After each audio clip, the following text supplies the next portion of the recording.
Chen Shih-chung announced 10 new cases of COVID-19 on Monday, including a 4-year-old boy. 9 of the new cases are imported. The boy is believed to have caught the virus from his grandfather. The preschool attended by the child has closed its operations for 2 weeks as contact tracing efforts aim to keep this cluster from spreading. We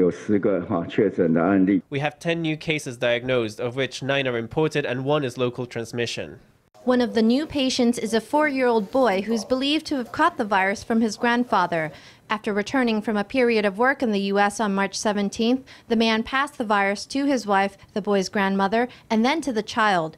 Contact tracing has identified 175 people who've been in close contact with the family, chief among which are the students at a preschool in Northern Taiwan, attended by the boy. Almost 40 people have entered self-isolation, and the entire preschool has closed its doors for 2 weeks. After being infected, the boy attended the school for 4.5 more days, meaning it now has to suspend classes. So far, tests run on these contacts, including the boy's parents, have come back negative. It's a public preschool and a primary school, yes. Everyone else is tested negative. There are just 3 of them infected in the family. There are also 3 new cluster infections. The first centers on a pair of classmates who recently returned from the UK. The second is 2 family members who live together and recently returned from work and study in the U.S. The members of the third are also related to each other and recently traveled in the UK and Iceland.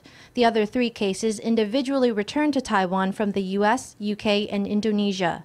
Taiwan's current infection total stands at 373. 5 people have died of COVID-19, while 57 patients have recovered. The Central Epidemic Command Center continues to trace cases with an unknown transmission source.